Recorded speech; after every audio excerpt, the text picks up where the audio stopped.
Mga clear na salvation verses number 33 sa Galatians 3:8-9. Tara, basahin natin. And the scripture foreseeing that God would justify the Gentiles by faith, preached the gospel to Abraham beforehand, saying, In you all the nations shall be blessed. So then, those who are of faith are blessed with believing Abraham. Sinasabi ni Apostle Paul dito na ang scripture dun sa book of Genesis ay fina-foresee niya or nakikita niya na si God i-declare niya na righteous ang mga hentil.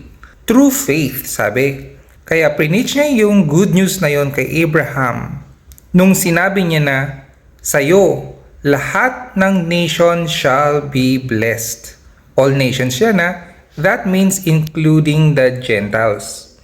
Kaya nga sabi rito na yung mga may faith, which is yung faith kay Lord Jesus Christ, ay blessed kagaya ni Abraham na nagkaroon din ng faith or nag-believe.